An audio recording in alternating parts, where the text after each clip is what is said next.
presentasi di pertemuan ini. Adapun materi yang kami bawakan yaitu tentang siklus pengelolaan utang. Eh, Sebelumnya perkenalkan kami dari kelompok 10 ada Kelvin Krio Agustin Putra dan saya sendiri Yogi Rafid Ambarita. Untuk penjelasan yang pertama akan dijelaskan oleh Kelvin.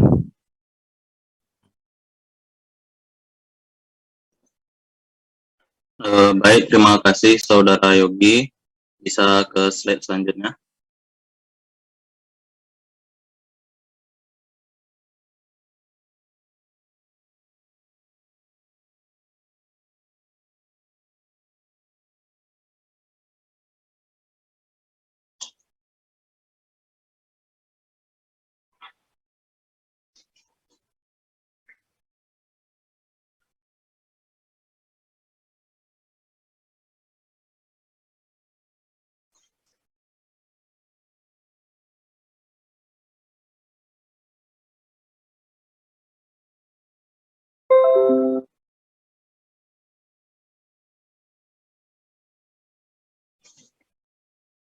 Mohon maaf, apakah ini belum terganti ya? Belum, Yok. Masih di slide mana? Masih di slide awal.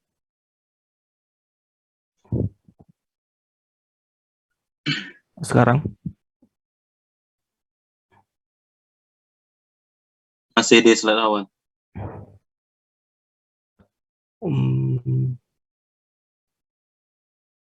Oh gitu ya, padahal udah diganti bentar-bentar.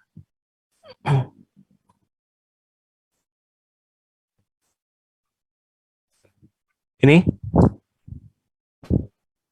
Udah. Baik, yang pertama itu ada dasar hukum terkait pengelolaan utang ini. Dasar hukumnya itu sendiri ada undang-undang, peraturan pemerintah, dan juga peraturan Menteri Keuangan. Yang pertama itu ada Undang-Undang Nomor 17 Tahun 2003 tentang Keuangan Negara, Undang-Undang Nomor 1 Tahun 2004 tentang Perbendaharaan Negara, Undang-Undang Nomor 15 2004 tentang Pemeriksaan, Pengelolaan, dan Tanggung Jawab Keuangan Negara, Undang-Undang Nomor 24 Tahun 2002 tentang Surat Utang Negara, Undang-Undang Nomor 19 Tahun 2008 tentang Surat Berharga Syariah Negara, Peraturan Pemerintah Nomor 54 Tahun 2008 tentang Tata Cara Pengadaan dan Penerusan Pinjaman dalam negeri oleh pemerintah, Peraturan Pemerintah Nomor 10 Tahun 2011 tentang Tata Cara Pengadaan Pinjaman Luar Negeri dan Penerimaan Hibah, MK Nomor 84 Tahun 2015 tentang Tata Cara Penarikan Pinjaman dan atau Hibah Luar Negeri, MK Nomor 50 Tahun 2008 tentang langsung di pasar perdana, MK Nomor 209 Tahun 2009 tentang pembelian kembali sun, PMK Nomor 191 Tahun 2011 tentang mekanisme pencairan hibah, MK Nomor 230 Tahun 2011 tentang sistem akuntansi hibah, MK Nomor 84 Tahun 2015 tentang tata cara penarikan pinjaman dan atau hibah luar negeri. Next.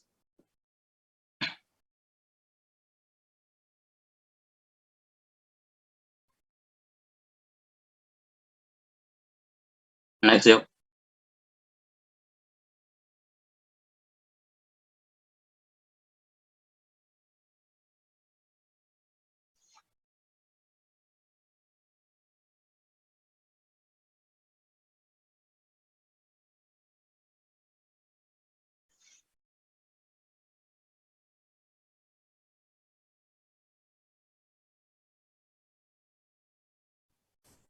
Belum berubah lagi ya? Belum. Kok gitu ya? Padahal di sini udah diganti. Bentar ya. Kalau gini aja nampak nggak? Ya, udah kelihatan. Gini aja ya. Oke. Selanjutnya yaitu utang negara. Menurut Undang-Undang Nomor 1 Tahun 2004, utang negara merupakan jumlah uang yang wajib dibayar pemerintah pusat dan atau kewajiban pemerintah pusat yang dapat dinilai dengan uang berdasarkan peraturan perundang-undangan yang berlaku, perjanjian, dan berdasarkan sebab lainnya yang syah. Next.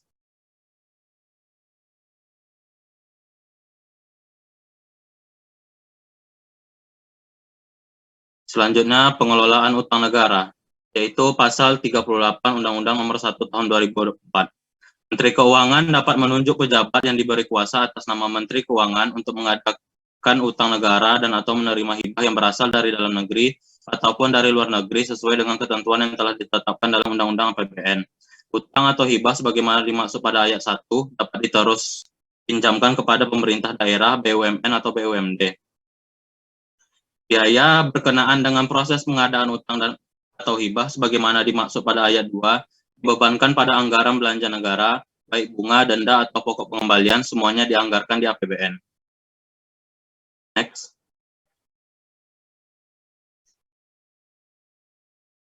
Anggaran defisit. Jadi pemerintah Indonesia itu menganut sistem anggaran defisit, yaitu utang negara muncul dari pelaksanaan prinsip APBN Indonesia yang menganut sistem defisit, di mana penerimaan lebih kecil daripada pengeluaran. Dalam hal anggaran diperkirakan defisit, ditetapkan sumber-sumber pembiayaan untuk menutup defisit tersebut dalam Undang-Undang tentang APBN. Next.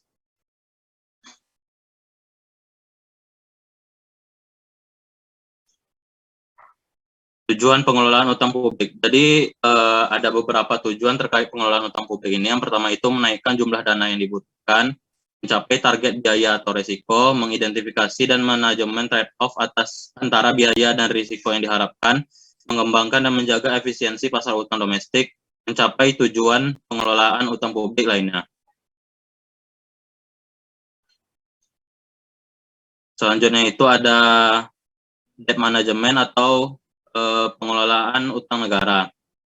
Pengelolaan utang publik adalah proses untuk menetapkan dan melaksanakan strategi dalam mengelola utang pemerintah untuk yang pertama itu ada raise the required amount of funding, berutang sesuai dengan jumlah dana yang memang dibutuhkan. Maksudnya itu di sini kita tuh berutang karena kebutuhan, bukan karena hal lain. Selanjutnya itu ada pursue its cost or risk objective. Sebelum berutang harus mempertimbangkan apakah risiko atau masalah yang akan muncul bisa ditangani atau dihadapi. Selanjutnya, identify and manage the trade-off between expected cost and risks, yaitu melakukan identifikasi dan manajemen atas risiko dan biaya yang timbul karena pelaksanaan pembiayaan tersebut. Selanjutnya, develop or maintain the efficiency of domestic debt market, senantiasa memanfaatkan, mengelola, dan mengembangkan potensi pembiayaan dari dalam negeri.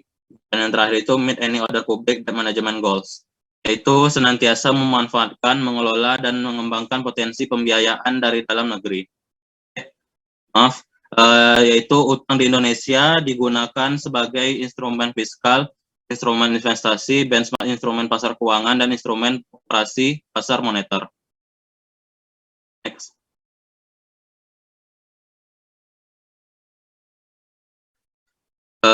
Selanjutnya itu prinsip akuntansi utang publik. Jadi di sini ada beberapa prinsip akuntansi utang publik berdasarkan International Monetary Fund atau IMF dalam Public Sector Debt Statistic Bid for Compilers and Users. Yang pertama itu ada residence atau wilayah. Ini tuh terkait dengan peraturan atau peraturan, regulasi atau kebijakan yang berlaku sesuai dengan daerahnya. Berdasarkan standar statistik internasional, residensi tidak didasarkan pada kriteria status nasional atau hukum. Selanjutnya itu currency atau mata uang, berkaitan dengan peraturan atau regulasi kebijakan mata uang yang digunakan. Selanjutnya itu ada time of recording atau waktu pencatatan, pengaturan tentang waktu pencatatan dari pembiayaan yang dilakukan. Selanjutnya itu ada maturity atau jatuh tempo, yaitu berkaitan dengan jatuh tempo atas utang, apakah akan langsung melunasi saat jatuh tempo atau mengajukan perpanjangan tenor. Jatuh tempo utang dapat berjangka pendek ataupun berjangka panjang. Selanjutnya itu ada valuation atau penilaian, berkaitan dengan nilai atau value pembiayaan tersebut. Traded debt instrument atau instrumen yang tidak diperdagangkan di pasar sekunder, atau trade debt securities atau instrumen yang diperdagangkan di pasar sekunder. Selanjutnya itu ada consolidation atau konsolidasi, yaitu metode penyajian data statistik untuk suatu rangkaian unit atau entitas sehingga seolah-olah merupakan satu unit. Next. Nah, jadi di sini tuh ada struktur pengelolaan utang struktur pengelolaan utang pada DJPPR untuk yang paling posisi kepemimpinan itu ada Direktur Jenderal PPR, di bawahnya itu ada Sekretariat Jenderal, di bawahnya lagi itu ada Direktorat Pinjaman atau Hibah, Direktorat SUN, Direktorat Pembiayaan Syariah yang bertindak sebagai front office. Front office di sini itu maksudnya adalah yang menangani utang-utang pemerintah dengan para pihak ketiga. Selanjutnya itu ada Direktorat PRKN, Direktorat Direktorat PDPPI. Selanjutnya itu ada Direktorat Strategi, Portofolio, dan Pembiayaan yang bertindak sebagai middle office. Middle office itu biasanya bertugas mengumpulkan data, program atau kegiatan pemerintah yang akan dibiayai. Mengumpulkan data dari front office terkait jumlah utang pemerintah yang sudah ada sekarang dan berapa penambahan yang bisa dilakukan, serta membuat strategi pembiayaan program atau kegiatan tersebut. Selanjutnya ada Direktorat Evaluasi, Akuntansi, dan Settlement yang bertindak sebagai back office berkaitan dengan tugas pelaporan akuntansinya. Untuk slide selanjutnya akan dijelaskan oleh teman saya. Oke, terima kasih. Selanjutnya saya akan menjelaskan tentang infrastruktur pendukung transaksi utang. Di sini ada sekitar 9. Yang pertama ada DMFAS atau Debt Management and Financial Analysis System. Aplikasi ini adalah aplikasi yang dikembangkan oleh UNCTAD yang digunakan untuk menatausahakan data utang seperti settlement, reporting, dan accounting. Yang kedua ada DDS atau Decision Support System, di mana aplikasi ini digunakan untuk mendukung pengambilan keputusan, terutama dalam hal kebijakan dan dalam melakukan issuance dan debt switch. Yang ketiga ada BISSSS, S-nya ada 4, yaitu Bank Indonesia Scriptless Securities Settlement System. Ini adalah sarana transaksi jual beli surat berharga di Bank Indonesia, termasuk penatausahaan secara elektronik dan terhubung langsung dengan peserta, penyelenggara, dan sistem Bank Indonesia sendiri. Dan selanjutnya ada BIRTGS atau Bank Indonesia Real Time Gross Settlement. Adalah sistem transfer dana elektronik yang penyelesaiannya setiap transaksi dilakukan dalam waktu seketika, khususnya untuk memperoleh transaksi pembayaran transaksi bernilai besar, sekitar 100 juta rupiah ke atas, dan sifatnya urgent. Yang selanjutnya, yang seperti yang kita sudah pelajari, ada SPAN, yaitu Sistem Perbendaraan dan Anggaran Negara. Selanjutnya ada MOFIDS atau Ministry of Finance Dealing System. Sistem ini digunakan oleh Kemenkyu dalam pelaksanaan proses transaksi penatausahaan SBN atau surat berharga negara. Nah, selanjutnya ada dealing room. Dealing room ini bentuknya seperti ruangan kerja gitu, yang digunakan untuk melaksanakan transaksi-transaksi seperti transaksi pasar uang, pasar valuta asing, maupun transaksi surat berharga lainnya. Nah, selanjutnya ada Bloomberg, yaitu perusahaan media massa multinasional yang bergerak dalam bidang media dan perangkat-perangkat lunak dalam bidang keuangan dan perbankan. Selanjutnya ada Reuters, yang merupakan kantor berita yang bermarkas di Inggris, London, dan sebagai penyedia informasi di bidang investasi serta transaksi keuangan lainnya.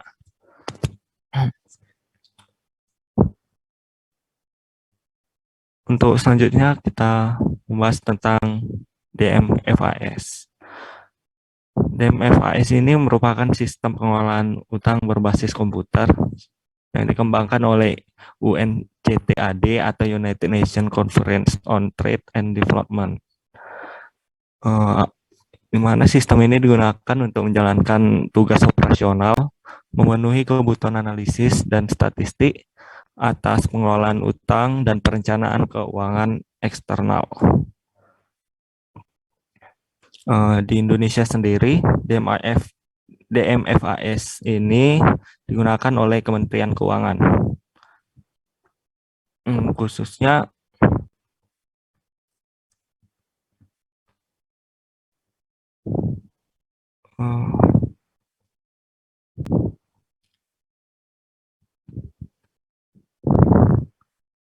Khususnya di DJPPR.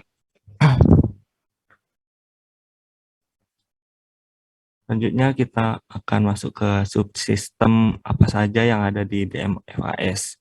Seperti yang sudah tertera di sini ada dua, yaitu DMFAS UNCTAD dan DMFAS Interface.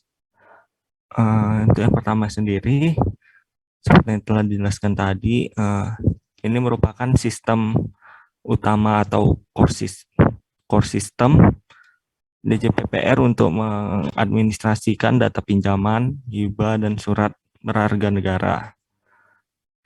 Untuk yang selanjutnya ada DMFAS Interface, yaitu aplikasi yang berperan sebagai penghubung antara DMFAS tadi dengan aplikasi pendukung lainnya. Aplikasi ini digunakan untuk menjembatani kelemahan DMFAS yang tidak bisa menyimpan file PDF. Untuk selanjutnya ada operating life cycle DMFAS. Pertama, mulai dari loan negotiation, signature of agreement, yaitu negosiasi persetujuan pinjaman dan tanda tangan kontrak, yang mana kemudian dilanjutkan ke contract information and loan system atau penarikan atau pencairan dana utang. Sampai ke tahap 2 ini transaksi dilakukan di menu administrasi, dan untuk selanjutnya ada real drawing yang dilakukan di menu mobilize. Dan selanjutnya ada payment principal and interest atau pembayaran pokok dan bunga yang dilakukan di menu service. Terus selanjutnya ada reporting on the country's debt yang dilakukan di menu report. Dan yang terakhir ada debt strategi yang dilakukan di menu analisis. Untuk selanjutnya yaitu fungsi-fungsi dalam DMFAS. Yang pertama yaitu recording function. Sebentar, saya potong sebentar. Sorry. Ini saya dipanggil Bu Direktur ke bawah. Jadi, teman-teman lanjut aja diskusinya sampai jam 9. Kalau misalnya jam 9 saya belum kembali, ya. Kalau jam 9 saya belum kembali, itu nanti teman break dulu sebentar. Kalian ada kuliah lagi nggak? Nggak ada, Pak, untuk hari ini. Ada ya. Ya, jadi gini. Kalau misalnya sampai jam 9 saya belum balik, ya, teman-teman break aja dulu sebentar. Pokoknya kalau video udah saya nyalain, berarti saya udah balik. Ya. Nggak apa-apa ya. Mohon maaf banget nih. Ya. Oke. Dilanjut aja dulu, ya. Silakan. Oke, siap, Pak. Yang pertama ada recording function, seperti namanya, yaitu fungsinya untuk mendukung pencatatan data atas pembiayaan yang bersumber dari pinjaman, obligasi, hibah, pendanaan proyek, dan yang lainnya. Yang kedua ada operating function, yang artinya yaitu penarikan pinjaman dan pembelian obligasi yang dapat digunakan untuk menghasilkan roll forward estimate drawing. Yang ketiga ada controlling and monitoring function, yaitu fungsi yang mengontrol data akurasi dan data validation, error check, dan echo check. Yang keempat ada reporting function, yang fungsinya untuk menghasilkan laporan gitu, seperti laporan internal, laporan eksternal, dan laporan kontrol. Secara kategori, DMFAS akan menghasilkan 3 laporan, yakni predefined report without parameters, predefined reports with parameters, dan ada 2 ralat, bukan 3. Untuk yang kelima, analytical function, yang fungsinya untuk melakukan analisis atas laporan tadi. Untuk selanjutnya ada komponen piutang, komponen dan instrumen utang pemerintahan pusat. Yang pertama dibagi 2, yaitu ada pinjaman dan surat berharga negara. Pinjaman sendiri ada pinjaman luar negeri dan pinjaman dalam negeri, di mana pinjaman luar negeri terdiri dari pinjaman yang dilakukan untuk kegiatan dan pinjaman tunai. Surat berharga negara terdiri dari 2, yaitu SUN dan SBSN. Dan untuk pembagian selanjutnya seperti yang sudah ada di sini di layar kita. Untuk yang selanjutnya ada laporan yang akan dihasilkan oleh DMFAS. Yang pertama ada standard reporting report. Yang kedua ada user defined reporting. Dan yang ketiga ada World Bank report.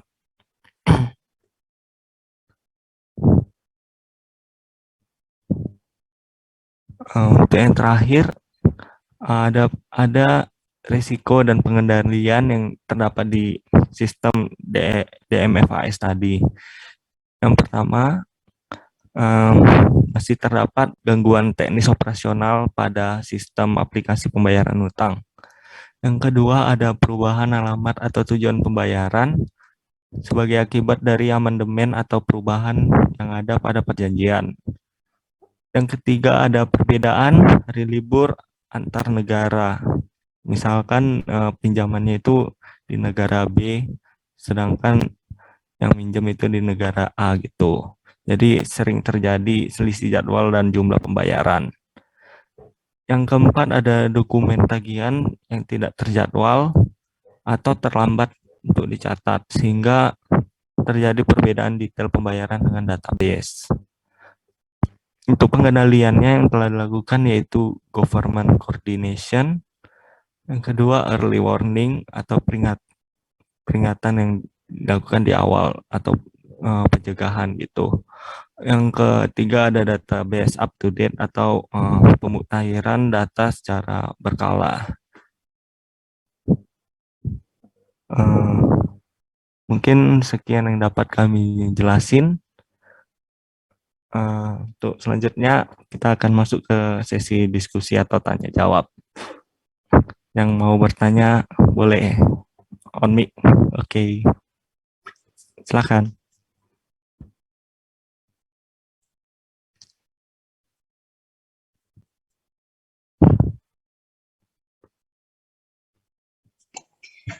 Baik, Assalamualaikum warahmatullahi wabarakatuh. Sebelumnya, perkenalkan kami dari kelompok 1 sebagai kelompok penanggap kali ini. Untuk bahan tayangnya sendiri cukup menarik bagi kami, kemudian penyampaian materinya juga cukup jelas. Dari sini kami mempunyai beberapa pertanyaan. Yang pertama itu, tadi kan dikatakan bahwa Indonesia menganut sistem defisit. Namun pada teorinya kalau defisit itu terlalu besar malah akan berisiko terhadap perekonomian ke depannya. defisitnya. Apakah ada batasan terkait sistem defisit ini dan batasan utang yang bagaimana yang dipakai untuk mengatasi defisit tersebut? Pertanyaan selanjutnya akan disampaikan oleh rekan saya, Maudi. Ya, untuk pertanyaan selanjutnya, saya ingin tanya kenapa prinsip pelaksanaan APBN yang dilakukan pemerintah itu menggunakan sistem defisit. Terima kasih. Baik, terima kasih Maudi. Untuk pertanyaan selanjutnya akan disampaikan oleh Fikri. Izin bertanya, tadi kan ada komponen dan instrumen utang di pemerintah pusat, yaitu salah satunya adalah sukuk. Nah, saya ingin bertanya,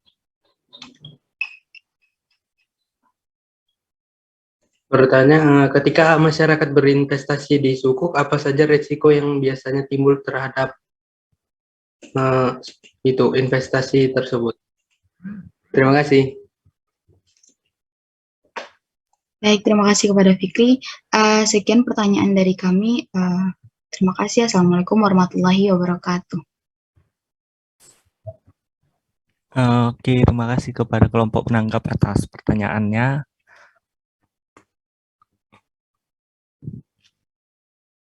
Mungkin menunggu beberapa menit gitu ya untuk menjawab. Mohon ditunggu.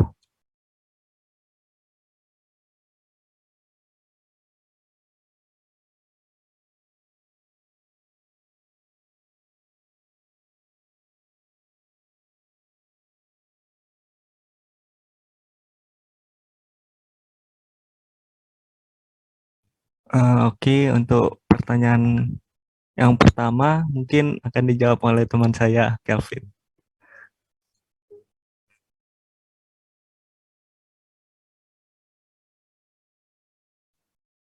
Baik, izin menjawab pertanyaan yang pertama tadi terkait dengan pertanyaan dari Rina tadi, apakah ada batasan terkait sistem defisit dan batasan utang yang mana akan digunakan untuk mengatasi defisit ini. Nah, tentu saja ada, itu menurut Undang-Undang Nomor 17 Tahun 2003, Pasal 12 Ayat 3, untuk defisit dibatasi maksimal 3% dari PDB, dan untuk utang dibatasi maksimal 60% dari PDB. Mungkin sekian dari saya. Apakah bisa dipahami?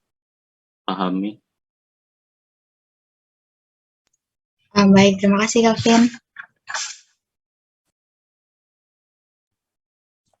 Oke, untuk pertanyaan selanjutnya dari Maudi mungkin akan saya jawab. Izin mengulang pertanyaannya, kenapa prinsip pelaksanaan APBN dilakukan secara defisit gitu ya? Kami telah menemukan beberapa jawaban. Mungkin yang pertama ada untuk mempercepat pertumbuhan ekonomi, yaitu seperti pembangunan dengan melakukan investasi yang besar dan dengan dana yang besar. Untuk selanjutnya ada pemerataan pendapatan masyarakat. Untuk melakukan pemerataan ini diperlukan pengeluaran yang ekstra di berbagai wilayah, sehingga pemerintah harus mengeluarkan biaya yang lebih besar lagi gitu untuk pemerataan. Misalnya seperti pengeluaran subsidi, transportasi ke wilayah-wilayah yang masih terpencil, agar di wilayah itu dapat menikmati hasil pembangunan itu. Untuk yang selanjutnya, pengeluarannya karena inflasi. Seperti yang kita tahu, anggaran yang disusun di awal tahun itu akan mengikuti standar harga yang telah ditetapkan. Dengan kata lain, selama perjalanan tahun anggaran, mungkin harga akan terus meningkat dan yang menyebabkan adanya inflasi tersebut. Yang berarti biaya pembangunan program juga akan meningkat. sehingga sedangkan anggaran masih sama. Dan selanjutnya, eh, oke, itu saja mungkin jawabannya. Apakah sudah dapat menjawab pertanyaannya? Udah, terima kasih ya. Oke, terima kasih.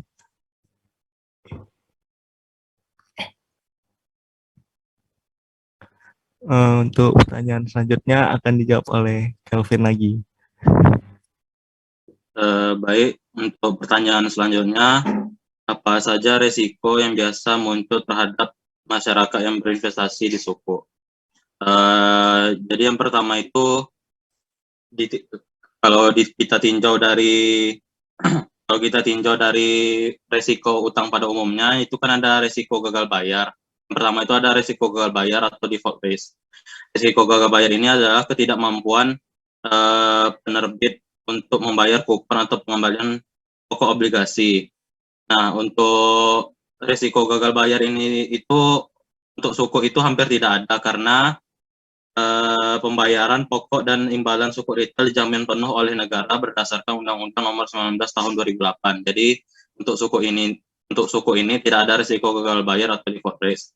Selanjutnya ada risiko likuiditas atau liquidity risk.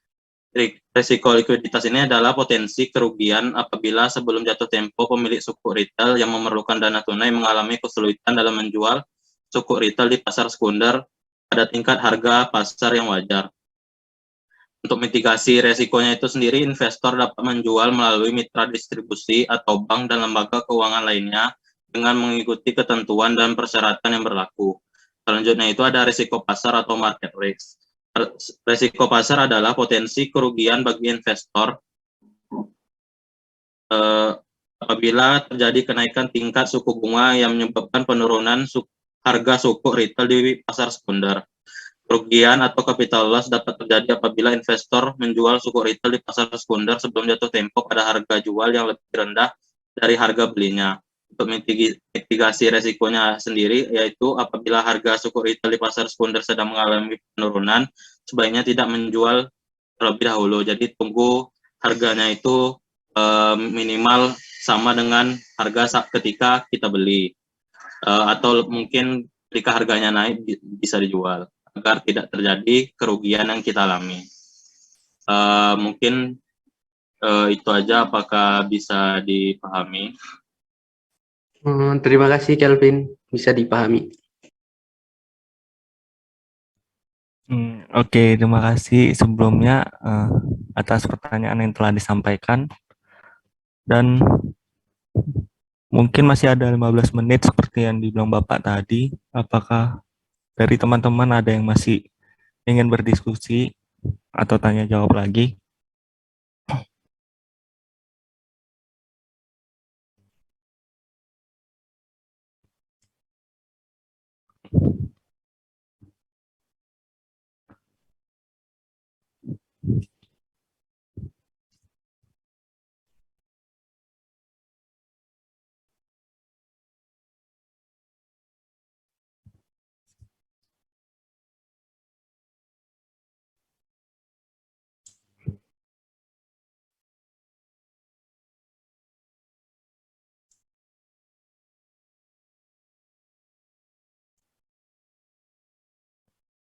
Hmm, hmm,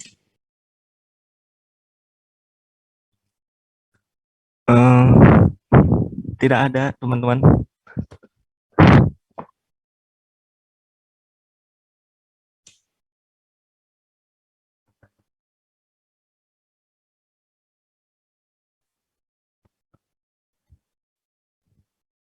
Hmm,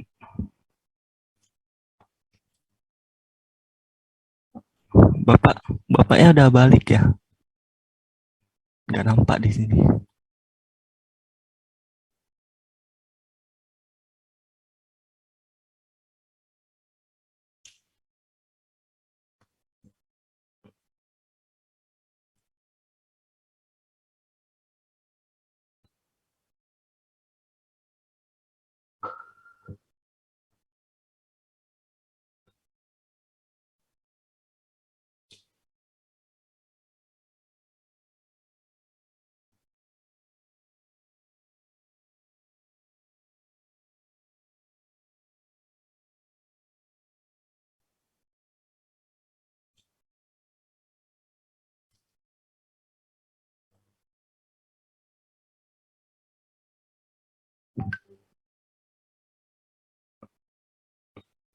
Oke, karena tidak ada pertanyaan lagi, mungkin kami dari kelompok 10 akan menutup diskusi kita pada hari ini.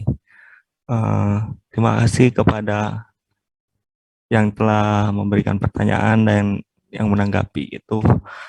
Semoga materi kita kali ini dapat bermanfaat terutama untuk UAS nanti di kemudian hari. Sekian dari kami kelompok 10. Terima kasih.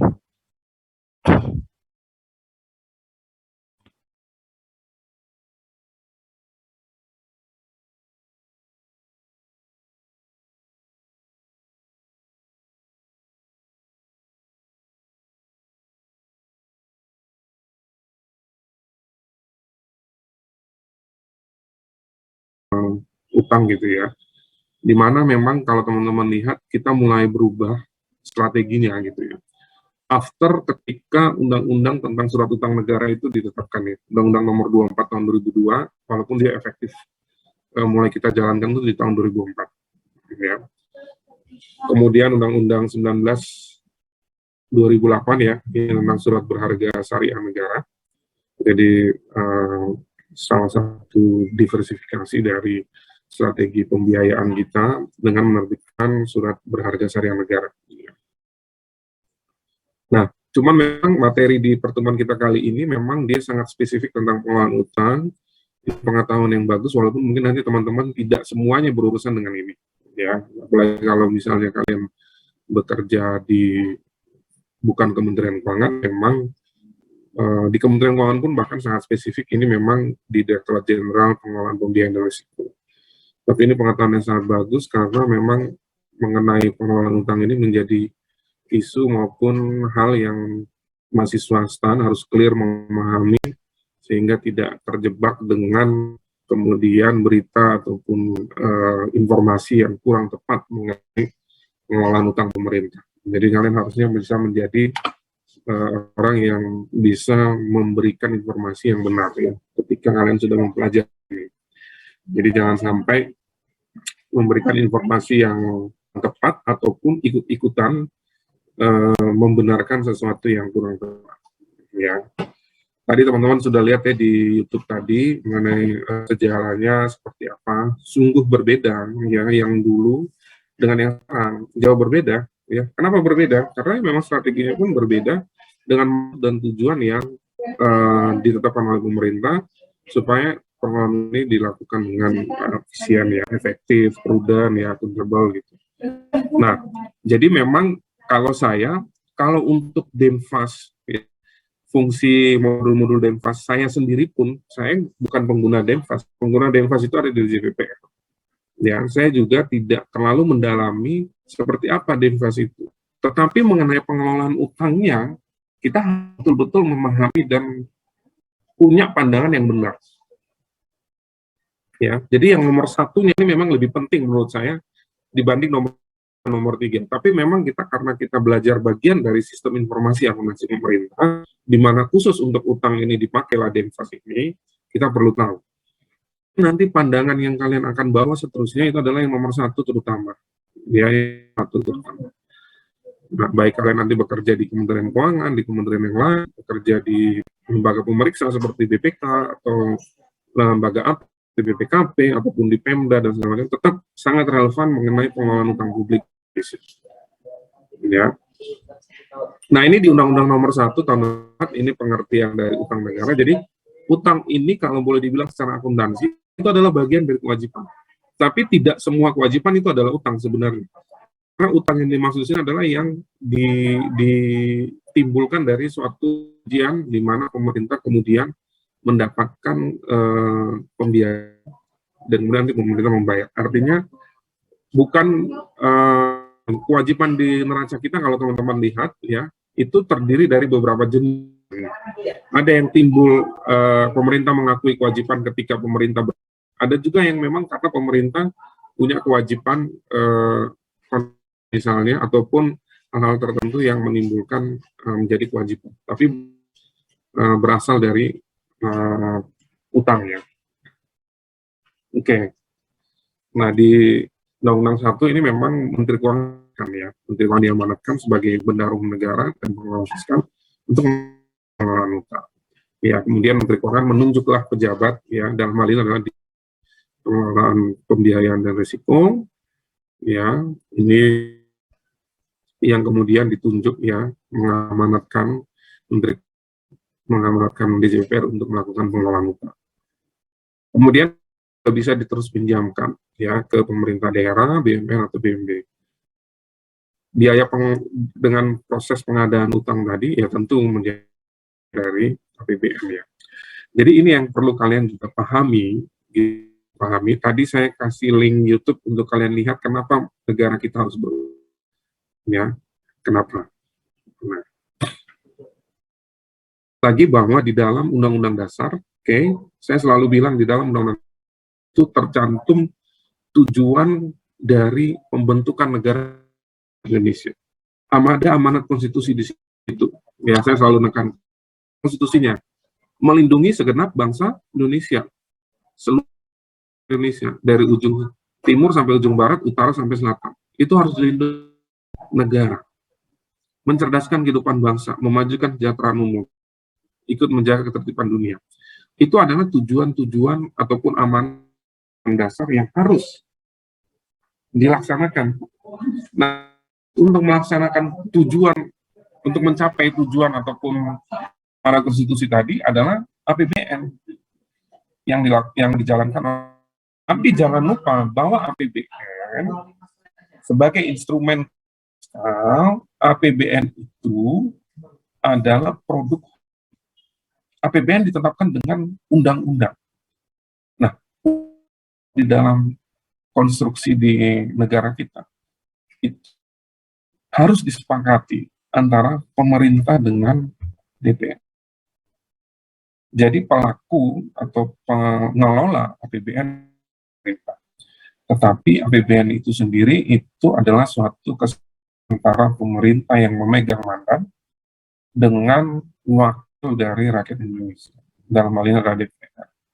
Jadi ini sudah disepakati ya antara pemerintah dengan DPR. Nah, karena untuk mewujudkan cita-cita tadi, ya APBN sebagai instrumen ini tidak bisa kemudian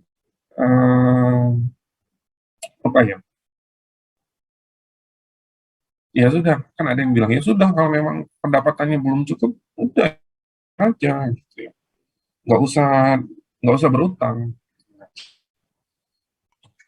Nah, ini pertanyaannya kemudian menjadi sangat filosofis. Kita bilang bahwa oke, kalau kita mau nggak berutang, apakah dari amanat konstitusi tadi itu bisa tercapai? Mungkin, tapi masih nanti mungkin 100 tahun ke depan lagi baru bisa. Ya, padahal amanatnya jelas Indonesia masuk Indonesia. Misalnya satunya adalah melalui penguatan pertahanan negara, ya kan? Nah, untuk menguatkan pertahanan negara kita perlu untuk beli alutsista. Emang bisa beruncing? Nggak bisa kan? Ya, negara kita lemah, nggak bisa melindungi segenap bangsa. Maka kemudian TNI, kita perlu alutsista yang memadai. Nah, lagi dari sektor yang lain ya, misalnya mencerdaskan kehidupan bangsa melalui pendidikan. Pendidikan itu ada dua, digunakan untuk pendidikan ada dua. Ada yang soft infrastruktur, artinya penguatan kapasitas SDM-nya, dan hard infrastrukturnya, fasilitas sekolah, universitas, segala macamnya. Nah, itu butuh uang, butuh APBN hadir di situ untuk supaya amanat konstitusi itu terwujud. Dan negara kita memang negara besar. Kalau negara kita cuma seluas Singapura sih, ya lain cerita mungkin ya. Nah, negara kita negara besar. Apa iya kemudian di Papua misalnya, ya, mentang-mentang karena wilayahnya luas, penduduknya sedikit, terus mereka nggak boleh dibangunin jalan, perbatasannya nggak dijaga, kan enggak. Nah, instrumen untuk mewujudkan itu kan APBN. Kemudian dilaluilah proses, kita sudah pernah bahas kan, ada proses teknokratis dan proses politis. Nah, kemudian saat ini memang opsi yang terbaik adalah kemudian APBN kita harus defisit. Kenapa? Karena kita butuh belanja banyak, mulai belanja pemerintah pusat maupun PKDD, tapi kemudian pendapatan kita belum bisa mengcover keperluan belanja kita. Maka kemudian APBN kita sekarang adalah APBN defisit. Ketika APBN defisit, maka kemudian harus dilakukan adalah mencari sumber pembiayaan. Nah, berarti ketika kita berutang, sumber pembiayaan untuk menutupi kebutuhan dari APBN, maka kemudian bagaimana caranya pembiayaan yang kita lakukan dari utang ini dikelola secara efektif, efisien, prudent, transparan, akuntabel, ya, berhati-hati dan sebagainya. Itu yang penting. Jadi pengelolaan utangnya yang perlu kita jadi gini, kita berutang tidak bisa dihindari, tapi bagaimana mengelola itu supaya efisien, efektif, dan sebagainya, itu yang perlu kita lakukan. Nah, pengelolaan utang dan kemudian siap sebagai backup untuk menjadi tools dari pengelolaan utang supaya lebih efisien, efektif, itu yang perlu kita ketahui. Nah, kalau teman-teman lihat bahwa sekarang, ya, kalian bisa buka di LKPP, itu jelas banget. Di LKPP itu kemudian kita lihat bahwa struktur utang kita itu terbesar berasal dari surat utang negara ataupun SPN ataupun SPS. Ya. Kenapa? Karena memang strateginya kita sekarang berubah dibanding dengan yang dulu-dulu. Kalau dulu-dulu itu kebanyakan adalah pinjaman bilateral antar negara ataupun pinjaman multilateral dengan lembaga pembiayaan misalnya kayak World Bank, IMF dan sebagainya. Ya. Nah, kenapa kita berubah strategi? Oh, banyak sekali faktor. Nah, bisa lihat nanti, sebenarnya saya bukan ahlinya untuk bicara mengenai ini. Tapi kalian bisa di berbagai macam YouTube di Dirjen PPR, mungkin dari apa yang Bu Menteri kan, ya Pak Dirjen PPR jelaskan. Gitu ya. Jadi, kita mengutamakan saat ini adalah SBN. Dan SBN yang kita utamakan adalah yang di pasar dalam. Kenapa seperti itu? Ya, yang pertama jelas tentu untuk diversifikasi strategi yang kita. Kemudian yang kedua adalah untuk memperdalam pasar investasi. Artinya apa? SBN itu juga menjadi salah satu instrumen investasi buat masyarakat di dalam negeri, baik per orang maupun badan usaha. Ya. Nah, kalau misalnya kita lihat bahwa struktur pembiayaan kita kemudian berubah, memang di satu sisi yang untuk pinjaman itu kita negatif. Ya. Negatif artinya pertumbuhannya jangan banyak-banyak, malah harusnya lebih banyak utang yang kita bayar dibanding utang khusus untuk pinjaman luar negeri ataupun pinjaman bilateral maupun multilateral. Yang kita lebih besar komposisinya adalah yang berasal dari SBN maupun SBSN. Ya. Nah, ketika kita bicara mengenai SBN maupun SBSN, di mana kita komposisinya lebih banyak dalam negeri, maka kemudian itu kan investasi buat masyarakat satu. Yang kedua adalah ketika pemerintah membayar ataupun membayar bunganya, uangnya buat siapa? Ya buat masyarakat dalam, bukan untuk luar negeri lagi. Ya. Jadi kalau misalnya dari negara lain itu misalnya lebih dominan, maka kita bayar bunga, uangnya kemana? Ya ke luar negeri kan. Nah kalau sekarang kan uangnya berputar lagi di dalam negeri. Jadi banyak sekali ya pertimbangan-pertimbangan yang diambil oleh pemerintah. Kalian kalau lebih lanjut boleh lihat-lihat macam-macam itu. Ya. Nah, kemudian debt management, ya, debt management atau pengelolaan utang. Sekali lagi, utang ini tidak hanya untuk menutupi pembiayaan APBN.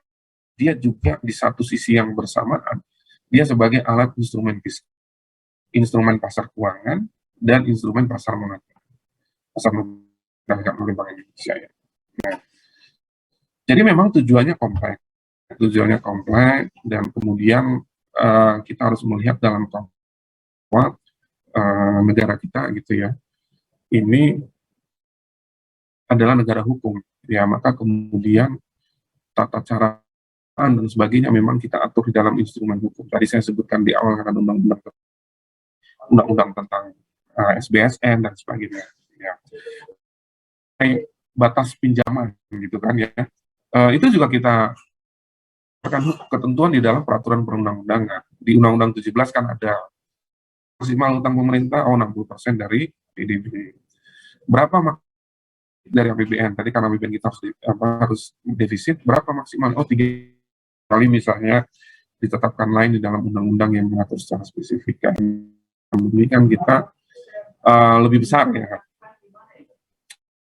Besar defisit APBN kita di dalam 2020 di 2022 ini defisitnya melampaui 3% karena memang dalam situasi ya. Nah, jadi ada batasannya, teman-teman. Nah, kemudian ini ada beberapa prinsip akuntansi untuk utang publik, misalnya time recording-nya, currency, maturity, valuation-nya, ya. Ini prinsip-prinsip utang publik, tanda kutip adopsi juga, ya. Pokoknya kalau yang best practice kita adopsi. Nah, kita lihat di dalam di DJPPR tadi ya, yang menjalankan tugas melaksanakan ini salah satu eselon 1, ini secara umum dibagi ada front office, middle office, sama back office. Front office itu artinya dia yang misalnya pinjaman, dia yang melakukan lelang SUR, lelang SBSN, ya. Kemudian di middle office-nya ini, ya, jadi tidak sembarang teman-teman, kayak misalnya kita melakukan lelang negeri, itu ada waktu-waktunya, nggak sembarangan. Kenapa? Kalau misalnya kita nanti dia nggak terserap dengan baik. Kemudian ataupun apa namanya itu bunga yang kita bayar lebih tinggi ketika waktu timing yang nggak tepat. Ya, jadi memang atur itu oleh middle office. Kemudian back office-nya itu untuk melapor itu di Direktorat EAS, Evaluasi Akuntansi dan Settlement. Nah, sekarang kita lihat infrastrukturnya. DJPPR maupun pihak terkait itu terkait dengan pengelolaan dari teman-temanmu jelasin ya. DENFAS, ya, Debt Management and Financial, kita lihat nanti DENFAS itu seperti apa. Dia memang sudah ada dari strategi pembiayaan kita, belum berubah ke kemudian ada decision support system ini yang dipakai untuk middle office ya. Kemudian Bank Indonesia Cyprus Security Settlement System ini untuk menghubungkan ya antara peserta penyelenggara dan RTGS-nya Bank Indonesia ya, ketika kita melakukan lelang SBN maupun SBSN, termasuk juga dengan pinjaman. Nah, kemudian ada BI RTGS-nya, oke, udah pasti ya, karena tidak mungkin, ini transaksi pasti di atas 100 juta mayoritas, maka dia harus pakai RTGS. Jadi dengan nilai yang besar, tapi bisa dilakukan proses seketika itu harus pakai STGS. Kemudian ada SPAN, ya, SPAN tentu untuk menghubungkan dengan, nanti kan kita pakai SPAN itu kan untuk menghasilkan laporan keuangan negara, semuanya harus pakai SPAN ya. Kemudian modul laporannya nanti kan juga di SPAN. Jadi memang beberapa infrastruktur pendukung ini memang kita pakai ya. Jadi nggak bisa kita pakai SPAN doang ya. Oke.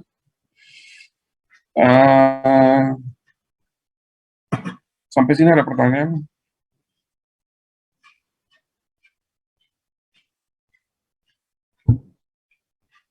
Ada pertanyaan sampai sini?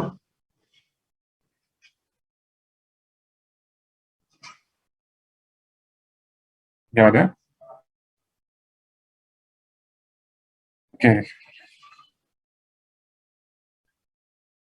Kalau yang suspend itu ini ya, sebenarnya sistem aplikasi surat perintah membayar. Ini waktu mereka membuat SPM ya, untuk misalnya kan pembayaran pokok, pembayaran bunganya ya, suspend ya. Sebenarnya walaupun sekarang sih memang sebenarnya udah bisa di semua. Nah, kemudian ada Minister of Finance Dealing System. Ini biasanya untuk kalau misalnya kita mau debt switch ya atau buyback ya. Kemudian kita juga melihat yang ada di Bloomberg, ya, Reuters, ini kan informasi-informasi yang relevan untuk dilakukan analisis sehingga kita bisa menetapkan strateginya, masuk timingnya itu menjadi lebih tepat ya saat isu SBN pertama kali maupun ketika kita mau buyback di pasar sekunder. Ya. Nah ini DENFAS, tadi teman udah jelasin ya. Jadi memang dia dikembangkan gitu ya sebenarnya oleh lembaga ya. Nah waktu kita pakai ini, jadi memang semua negara yang terhubung, termasuk dengan pasar-pasar SBN maupun SUN di luar negeri, itu memang sudah sangat familiar dengan DENFAS ini. Jadi pada prinsipnya memang karena kita bagian dari komunitas internasional ya, jadi kemudian gitu DENFAS ini. Oke, jadi dia ini aktivitas pengelolaan utang ya, kayak ya, mulai dari maintenance database, validasi, kemudian statistiknya, analisis dasarnya, link software antara lembaga internasional, ya, masuk dari web, segala macamnya. Jadi memang dari dulu kita pakai DENFAS ini sebagai salah satu dari tahun 80 ya, ini kalau lihat dari sini, kemudian sampai sekarang di versi 6.1-nya di tahun 2015. Nah, beberapa DENFAS ini pada dasarnya sebenarnya nanti kita akan mengenal interface ya ke span-nya itu sehingga nanti bisa tercetak laporan dan segala macam. Ini juga apa namanya, selain kelemahan sendiri kita juga perlu interface nanti ke span-nya ya. Nah, ini sebenarnya operational life cycle dari sebuah pinjaman ya, sebuah pinjaman. Prinsipnya adalah ketika kita mau melakukan pinjaman, nggak bisa ujuk-ujuk langsung begitu teman-teman. Pasti ada juga tahapan yang harus dilalui. Yang pertama misalnya loan negotiation-nya.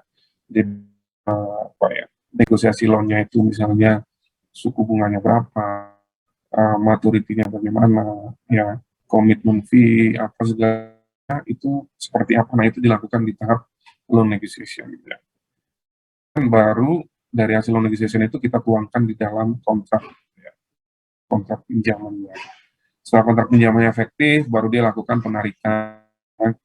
Kemudian kapan kita membayar, ya, membayar cicilan pokok, bunganya, kemudian reportnya kapan, ya, di reportingnya, bentuknya kayak apa yang dibutuhkan, kemudian analisis. Jadi analisis ini debt strategi, kan untuk debt strategi sehingga nanti menjadi apa ya, boleh dibilang analisis untuk apakah kemudian utang yang sama akan lagi di masa depan, apakah kita akan melakukan pelunasan dan sebagainya.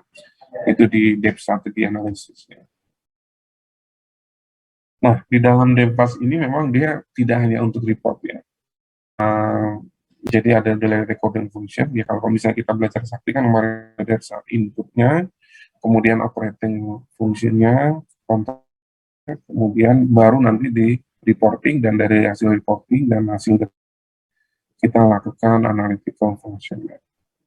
Ini untuk tahun ya teman-teman. Saya sendiri, jujur aja saya sendiri tidak pernah pakai DENFAS ya. DENFAS dipakai oleh teman-teman di ZPR ya. Dimulai dari negosiasinya, kemudian setelah negosiasi tertuang dalam kontrak, nah itu baru kemudian dia bisa masuk ke DENFAS. Ya. Dia masuk ke DENFAS. Jadi data-datanya segala macamnya itu masuk ke DENFAS administrasinya.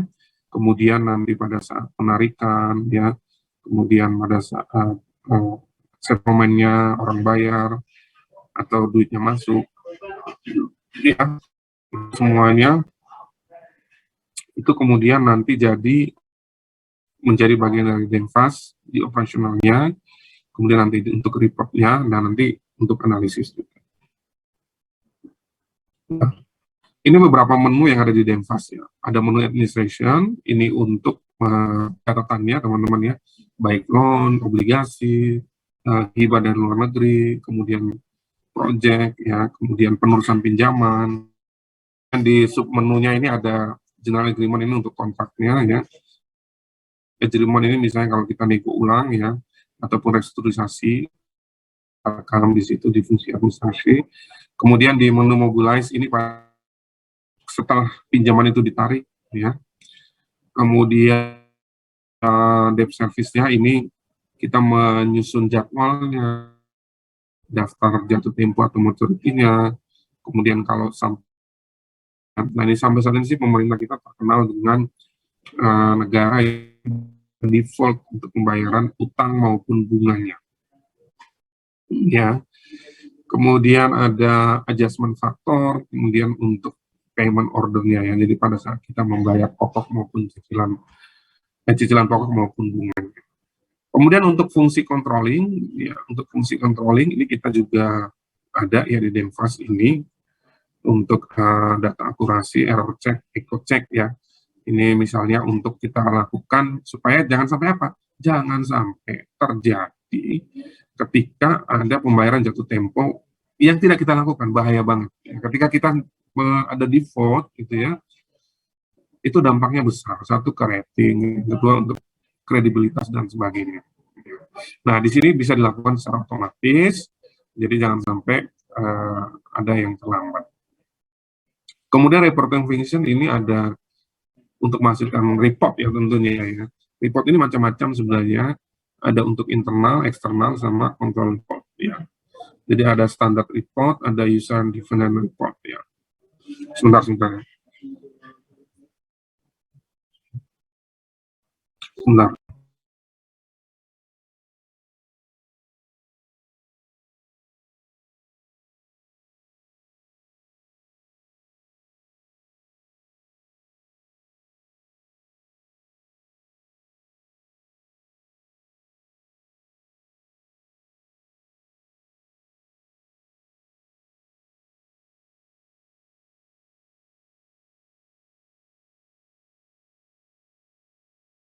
Sorry, oke kita lanjutkan ya. Nah, ini yang memang di Devas ini, kemudian memang didesain, sebenarnya kan memang ini untuk tidak hanya kepentingan kita, tapi kepentingan lembaga internasional juga. Nah, di mana nanti dia bisa menghasilkan, ada yang namanya standard report, ada yang namanya user defined report, artinya sesuai dengan format lah boleh dibilang, sesuai dengan kebutuhan informasi yang dari negara ataupun lembaga internasional yang melakukan ataupun menjadi meminjamkan ke kita gitu ya. Nah, memang ini kayak apa? Kayak kesepakatan aja di dalam dunia internasional gitu ya. Kalau negara-negara yang melakukan pinjaman ke World Bank, IMF, ataupun bilateral, ataupun melakukan lelang surat berharga negaranya di pasar internasional, kemudian menggunakan DEMFAS ya. Ini jadi betul-betul misalnya kamu ke negara lain, misalnya ke Jepang, jadi pakai juga sebenarnya si DEMFAS ini. Sepanjang si Jepang itu ada punya pinjaman ke World Bank, IMF, ataupun dia melakukan lelang obligasi ataupun SBN-nya ke luar negeri.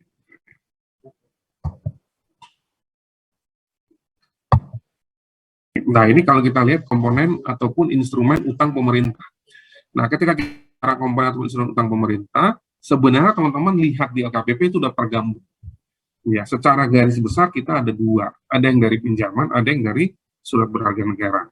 Pinjaman ada dari pinjaman luar negeri, ada dari pinjaman dalam negeri. Surat berharga negara itu kan ada SUN, surat utang negara, dan ada yang syariah, SBSN, ya SBSN. SBSN itu surat berharga syariah negara. Jadi dia berbasis syariah, ya. Kemudian kalau yang PLN itu ada yang kita bagi dua, pinjaman kegiatan itu artinya dia untuk proyek tertentu. Misalnya pemerintah lagi bangun bendungan apa, kemudian kita dapat pinjaman dari World Bank. Nah, itu namanya pinjaman kegiatan. Dia jadi pinjaman itu hanya untuk kegiatan tersebut. Atau misalkan pengadaan alutsista tertentu. Ya. Kalau program tunai itu ya, ini untuk yang dia uangnya itu bisa dipakai untuk kegiatan saja. Ya. Nah, kalau untuk yang dari surat berharga negara, yang SUN, ya teman-teman, ini ada obligasi, ada surat perbendaharaan negara. Nah, obligasi ini ada yang bentuknya falas, ini internasional, ada yang bentuknya adalah rupiah. Nah, falas ini misalnya kita dulu pernah untuk di pasar di Asia kita terbitin bonds. Kemudian untuk di Eropa, Amerika, Afrika kita pasar jarang sih ya, kita banyak kan pasarnya ke Eropa, Amerika. Itu global bonds. Nah, yang obligasi negara dalam bentuk ini ada yang tradable, ada yang non tradable. Ya. Nah, yang non tradable artinya memang pembelinya itu spesifik dan tidak melakukan untuk perdagangan kembali. Kalau yang tradable bisa diperdagangkan ya. Nah, jadi terbentuklah pasar sekundernya. Nah, kalau yang non tradable dia tidak terbentuk pasar sekunder karena memang dia tidak untuk. Jadi misalnya, saya nerbitin SBN untuk dibeli oleh Bank Indonesia atau dibeli oleh lembaga tertentu. Nah, itu dia tidak diperdagangkan. Nah, kemudian ada SBSN, surat berharga syariah negara. Ini ada SBSN jangka panjang dan ada yang jangka pendek. Ya. Nah, yang jangka panjang ini ada yang bentuknya adalah rupiah, ada yang bentuknya falas, sukuk gitu ya. Nah, si sukuk ini juga ada yang tradable dan ada yang non-tradable. Ya. Nah, yang tradable itu memang ada yang project base, ada yang memang untuk umum, dan ada yang memang dia pakai fixed rate dari Islamic fixed rate. Ini biasanya suku bunganya ditentukan Islamic Development Bank ya. Nah, ini jadi jenis-jenis utang. Kemudian sekarang kita lihat fungsi pengelolaan utang aplikasi yang tercatat. Kalau untuk pengadaannya pertama kali itu ada ya ada macam-macam ya. Kemudian settlement. Nah, kalau teman-teman lihat di sini, ini ada dua dia nih, Denfas dan SPAN. Jadi mereka ini terkoneksi. Jadi kita nggak bisa ninggalin Denfas ini. Kalau kita cuma pakai SPAN, nanti nggak terkoneksi dengan lembaga internasional. Nggak bisa kita nanti jadi nggak kredibel kita dianggapnya. Yang kalau nggak pakai Denfas. Jadi mau nggak mau memang kita pakai Denfas. Tapi kemudian itu diinterface atau dihubungkan dengan si SPAN. Ya. Kemudian untuk pelaporan juga sama ya, ada Denfas, ada SPAN. Tapi yang di SPAN ini kemudian dia masuk ke dalam modul GL sehingga nanti waktu teman-teman di EAS itu membuat laporan keuangan bagian anggaran 9901 itu bisa dihasilkan. Nah, itu yang kemudian mengalir datanya ke LKBUN ya, ke konsolidasi di LKBUN, kemudian nanti ke LKPP. Ya.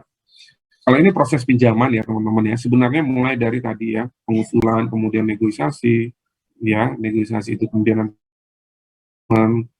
ya, jadi itu bagian dari perencanaan. Ketika sudah ya kontrak, tanda tangan kontrak, ya, kemudian itu ketika dia sudah efektif, loan-nya efektif bisa. Nah, ini bagian dari pelaksanaan ya. Kemudian ketika kita membayar, yaitu berarti membayar cicilan pokok maupun membayar bunganya. Nah, Denfas ini mulai dari sini teman-teman ya, dari pengadaan di sampai pembayaran. Jadi administrasinya, mobilisasinya, dan debt service-nya. Nah, ini kalau mekanisme menaikkan dana PLN, teman-teman bisa lihat nanti spesifik, ada pembayaran langsung, ada reksus, ada pembiayaan pendahuluan, ada FC. Pembayaran langsung itu misalnya berarti dia langsung, untuk biasanya untuk pinjaman kegiatan. Kemudian pembiayaan pendahuluan ini juga bisa untuk pinjaman kegiatan, jadi kita bayar dulu pakai rupiah murni, nanti kita reimburse ke minta penggantian ke lendernya. Kalau reksus ini bisa untuk SBN, bisa untuk pinjaman, jadi dibuka dulu reksusnya, uang masuk ke dalam reksus, nanti setelah masuk baru dipinjamkan ke rekening kas negara. Kemudian LC, letter of credit, ini untuk penjaminan sebenarnya ketika misalnya pakai perbankan untuk misalnya pembelian alutsista dan sebagainya, ini kita pakai LC. Jadi memang jujur aja memang ini untuk pengetahuan teman-teman ya, untuk pengetahuan teman-teman. Karena memang ini sangat dia spesifik. Kemudian nanti di ujian mungkin esai nggak ada yang terkait ini ya. Mungkin munculnya di pilihan ganda, kalau di esai kayaknya sih nggak ada. Nah, kita lihat metode penerbitan SBN ya. SBN. Nah, SBN ini penerbitannya itu ataupun jualnya itu ada dua, teman-teman. Ya, tempat dia dilakukan perdagangan itu ada dua. Ada namanya pasar perdana, ya, kemudian ada pasar sekunder. Nah, pasar perdana ini penerbitannya bisa melalui lelang. Lelang ini bisa di dalam negeri, bisa di luar negeri. Kamu juga bisa ikut kalau punya duit lebih. Pantau aja di website DJPR. Nanti ada dia tunjuk bank-bank yang bisa melakukan transaksi pembelian SBN, kapan gitu ya, serinya yang mana, segala macamnya. Nah, biasanya DJPR itu biasa melakukan sosialisasi dulu tuh, ini mau diterbitin nih, apa jenisnya, tingkat bunganya berapa, dan sebagainya. Nah, itu lelang gitu ya. Kemudian ada juga namanya non-lelang. Non-lelang ini ada dua, ada private placement, ada kemudian book bunga. Private placement ini artinya memang kita arahkan untuk, oh nanti yang beli Bank Indonesia, oh nanti yang beli misalnya lembaga pengelola dana ibadah haji ya, untuk SBN Syariah misalnya ya, seri tertentu ya. Kemudian ada yang memang dibeli oleh pemerintah daerah dan sebagainya, itu private placement. Nah, untuk book building ini misalnya untuk yang di luar negeri ya cukup retail, jadi dilakukan pemesanan terlebih dahulu gitu ya, jadi nggak pakai lelang, nggak murni lelang gitu ya. Jadi ada pemesanan terlebih dahulu siapa yang membeli. Kalau pasar sekunder ini untuk buyback dan ya, buyback dan debt switch ini terutama untuk SBN yang tradable. Ya. Oke, nah ini untuk yang prosesnya teman-teman ya. Jadi pada saat dealer di JPPR itu misalnya perbankan dan sebagainya, gitu ya, dia punya counterpart ya yang tadi perbankan. Nah ini nanti waktu lelang itu dari counterpartnya itu ya dan pembeli kemudian tapi ini yang secara langsung ya teman-teman. Jadi hasil transaksinya itu memang dia ditetapkan langsung di dealer counterpartnya. Ya, ketika sudah oke, dokumentasi transaksinya diterbitkan, boleh settlement. Si orangnya bayar, atau badan usaha dibayar melalui DRTGS, ya masuk ke baik rekening khusus maupun rekening kas negara tergantung ya. Nah nanti kemudian dia akan juga otomatis tercatat di dari Denfas ini juga interface ke responnya. Oke, kemudian ini yang kalau lelang ya, kalau lelang gitu ya, itu ini ciri khasnya adalah dia lakukan dulu pengumuman rencana lelang. Siapa ya ke market lah, ke investor. Nah nanti dari market atau investor melakukan bidding ya. Melakukan bidding, oh saya mau beli sekian, ini. Nah itu nanti kemudian di dealer itu akan otomatis terbentuk harganya. Ya harganya. Nah kemudian nanti masuklah data biddingnya otomatis ditabulasi di sistem ya, pakai DSS MOIF tadi, oke. Kemudian ada nanti terbitlah hasil lelangnya, siapa aja yang bisa beli, harganya apa, diumumkan, kemudian nanti baru dilakukan settlement. Jadi investor tadi kemudian lakukan settlement tentu melalui BIRTGS ya, BI luar negeri. Nah masuklah pembayaran dananya, rekening khusus ataupun rekening kas umum negara yang ditentukan, nah, BIRTGS tadi ya. Nah, otomatis datanya masuk ke Denfas nanti ke SPAN. Nah, kalau yang private placement bedanya adalah dia tidak melakukan di market ya. Jadi memang yang beli itu sudah ditentukan. Ya, kayak misalnya dalam waktu kemarin ya SBN ada yang Bank Indonesia, nah itu namanya private placement. Atau SBN yang khusus dibeli oleh nah, itu namanya private placement ya. Jadi ada dokumen kesepakatan. Nah, dari dokumen kesepakatannya itu kemudian baru dilakukanlah settlement. Nah, itu ditetapkan oleh Dirjen BPR ya. Ini namanya private placement. Beda ya, kalau tadi dia ada lelang ya. Jadi investornya dikasih tahu ada pengumuman lelang. Kalau ini enggak, memang di private. Nah, kalau ISBN ini ya artinya memang lelang juga sebenarnya ya, bukan dia menggunakan ISBN gitu ya. Nanti ada konfigurasi di JPPR ya. Kemudian dia yang akan masuk ke dalam aplikasi ISBN-nya, termasuk investornya. Nanti dia konfirmasi ya, terus kemudian dari JPPR yang di Debt Management Financial System itu dia akan menetapkan, baru kemudian dilakukan settlement-nya melalui ya, dan melalui Symfony. Kalau tadi bedanya adalah kalau tadi BIRTGS ya. Kalau ini dia melalui Symfony. Kalau kita di pasar sekunder, back, gitu ya. Nah ini kita dilalui juga dengan pengumuman rencana lelang. Kalau yang tadi kita jual, kalau ini kita mau beli, ya. Kita yang mau beli. Nah, nanti ditawarin di offering investor mana yang mau melepas SB-nya. Ya, nah itu yang akan kita beli. Ya. Nah, settlement-nya di RTGS, jadi uangnya dari kas negara ataupun dari rekening khusus yang ditentukan, itu kita bayarkan ke rekening dari yang menjual kembali SPN yang dia miliki ke Indonesia, ke pemerintah Indonesia. Oke, naik. Sampai sini ada pertanyaan? Izin bertanya, Pak. Ya, silakan Sylvie.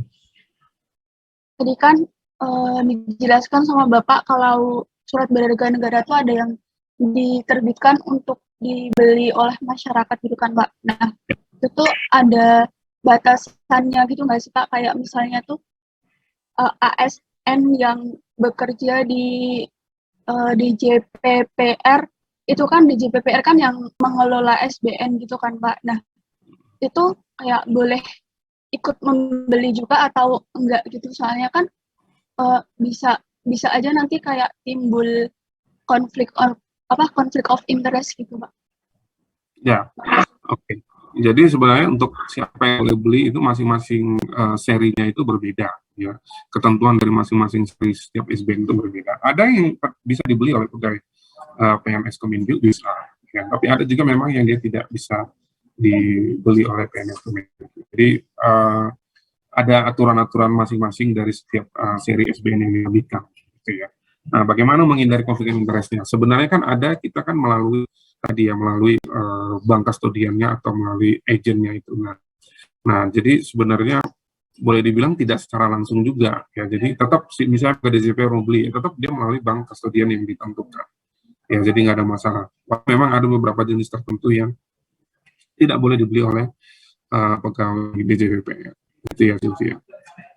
Terima kasih Pak. Nah, kalau batas lain misalnya, ASN boleh beli berapa ya? Kalau sepanjang duitnya ada, duitnya belum bisa dipertanggungjawabkan, nggak ada masalah. Nah, cuma memang ada SBN tertentu yang dia membatasi jumlah yang dibeli oleh badan usaha ataupun oleh perorangan. Misalnya, seri SBN tertentu maksimal satu entitas melakukan pembelian misalnya ditentukan 50 miliar.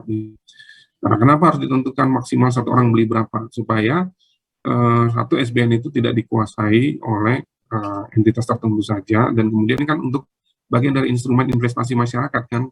Kalau misalnya yang di pasar perdana yang non lelang sih oke. Kalau non lelang itu artinya memang dia ditentukan ya. Nah, tapi kalau untuk yang masyarakat memang ada kadang-kadang ada batasan nilai tertentu yang boleh dibeli oleh masyarakat. Orang itu cuma boleh maksimal 50 miliar misalnya, seperti itu.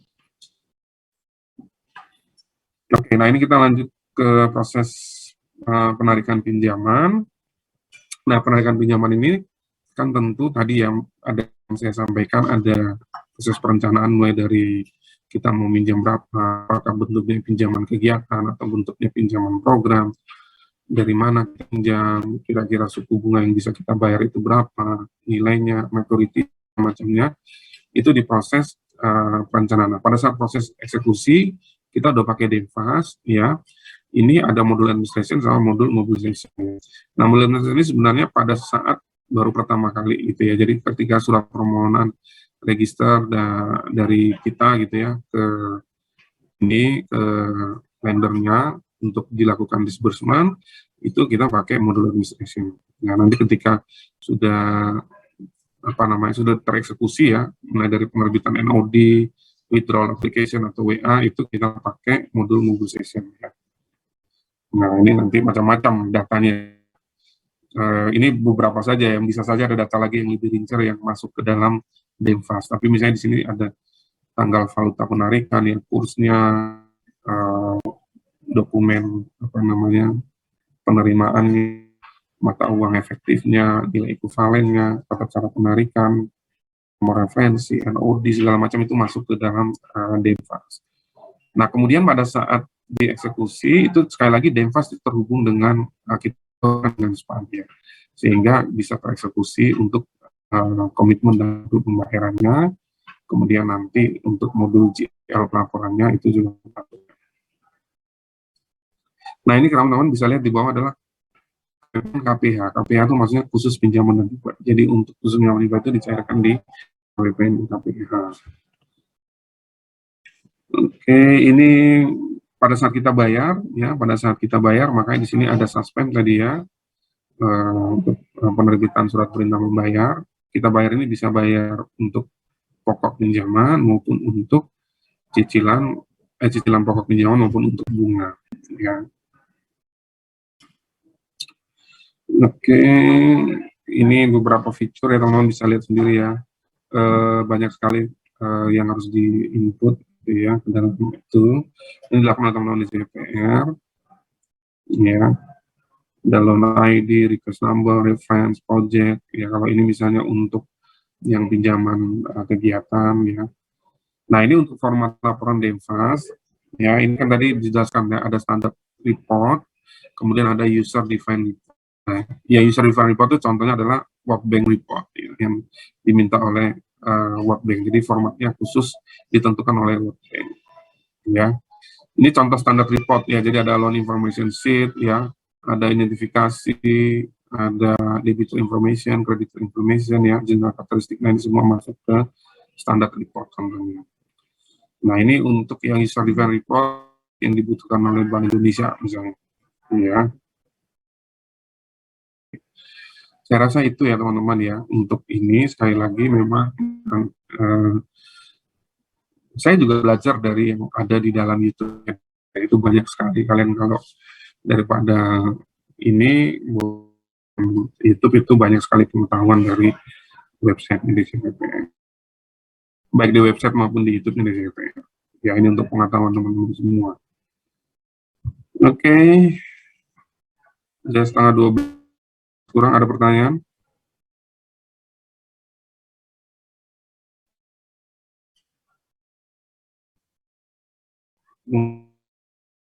Nah, kemudian juga ada teman-teman di DPR itu websitenya Kementerian Keuangan atau websitenya di DPR itu, walaupun sebenarnya di LKPP ada ya, itu kemudian sangat detail di situ mengenai pemerintah.